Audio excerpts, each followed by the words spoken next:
This is Story Time with Grandad, and I'm Grandad. Welcome. Today we're reading The Story of Babar, the Little Elephant, by Jean de Brunoff, who also did the illustrations. It was translated from the French by Merle S. Hayes and printed by Random House, New York. In the great forest, a little elephant is born. His name is Babar. His mother loves him very much. She rocks him to sleep with her trunk while singing softly to him. Babar has grown bigger. He now plays with the other little elephants.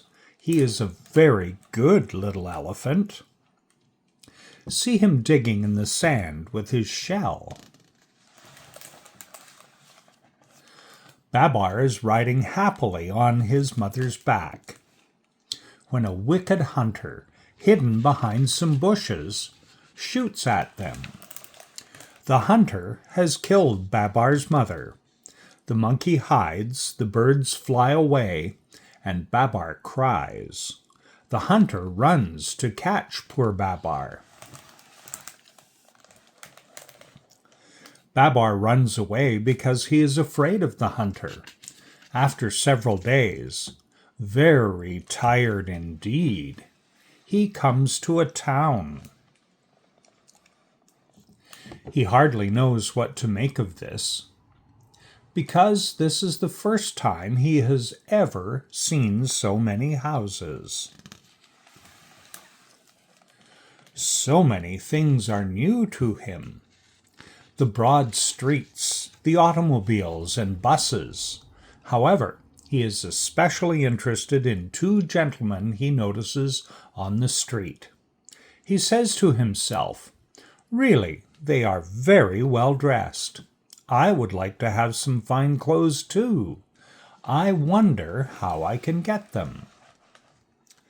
Luckily, a very rich old lady, who has always been fond of little elephants, understands right away that he is longing for a fine suit. As she likes to make people happy, she gives him her purse. Babar says to her politely, "Thank you, madam." Without losing any time, Babar goes into a big store. He enters the elevator. It is such fun to ride up and down in this funny box that he rides all the way up 10 times and all the way down 10 more times. He did not want to stop, but the elevator boy finally said to him, "This is not a toy, Mr. Elephant. You must get out and do your shopping. Look, here is the floor walker."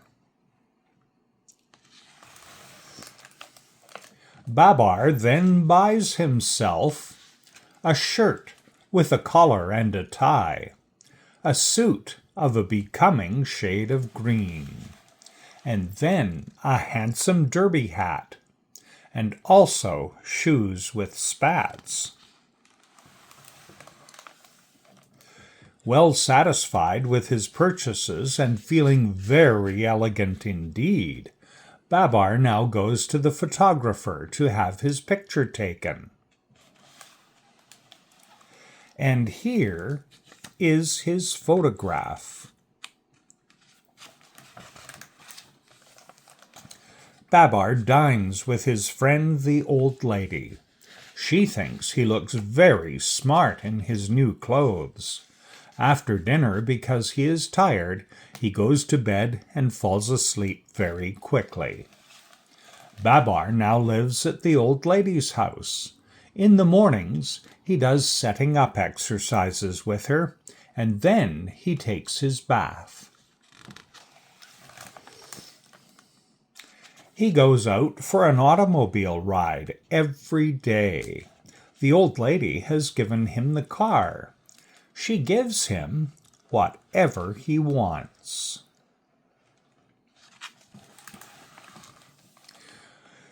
A learned professor gives him lessons.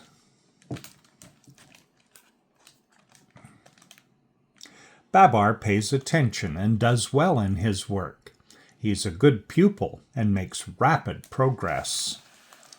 In the evening, after dinner, he tells the old lady's friends all about his life in the great forest.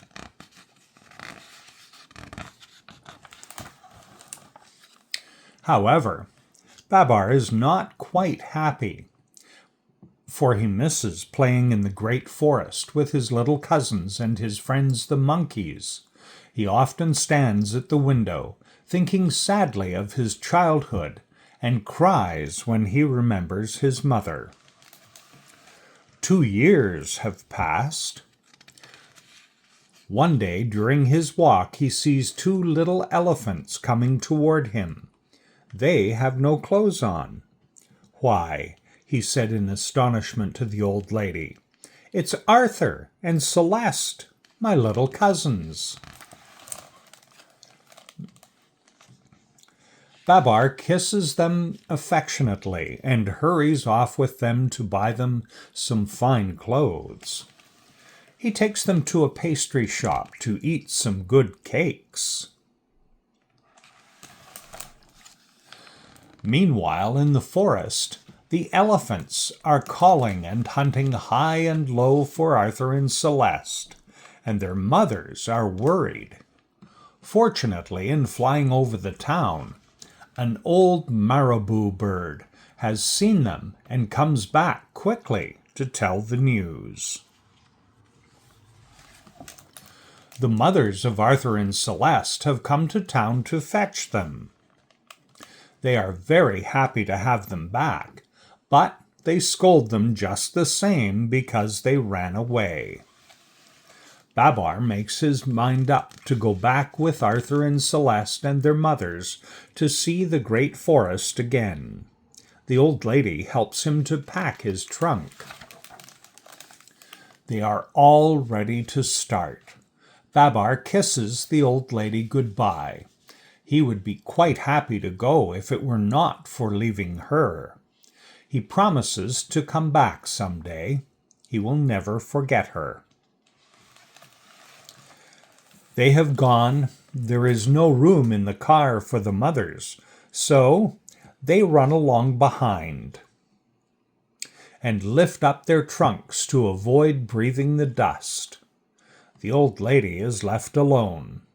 Sadly, she wonders, "When will I see my little Babar again?" Alas, that very day, the king of the elephants had eaten a bad mushroom. It poisoned him and he became ill, so ill that he died, and this was a great calamity. After the funeral, the 3 oldest elephants were holding a meeting to choose a new king. Just then they heard a noise. They turned around, and guess what they see? Babar arriving in his car, and all the elephants running and shouting, "Here they are! Here they are! Hello, Babar! Hello, Arthur! Hello, Celeste! What beautiful clothes! What a beautiful car!"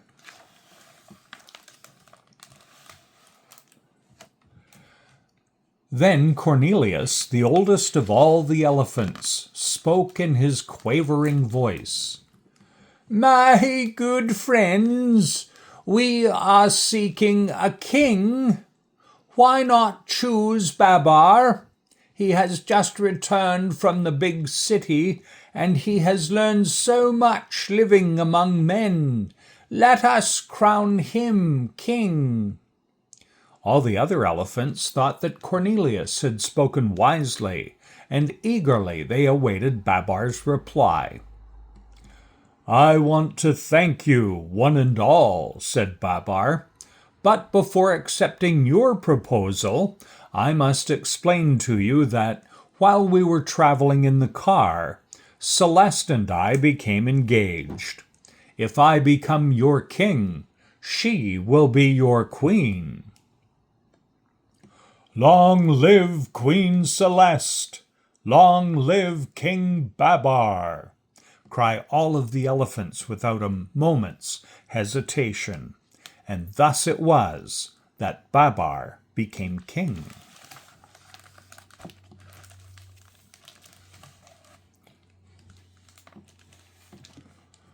You have good ideas, said Babar to Cornelius. I will therefore make you a general, and when I get my crown, I will give you my hat. In a week I shall marry Celeste. We will then have a splendid party in honor of our marriage and coronation. Then, turning to the birds, Babar asks them to go and invite all of the animals to the festivities, and he tells the dromedary to go to town and buy some beautiful wedding clothes.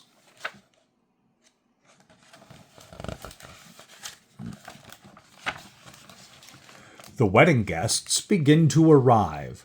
The dromedary returns with the bridal costumes just in the nick of time for the ceremony.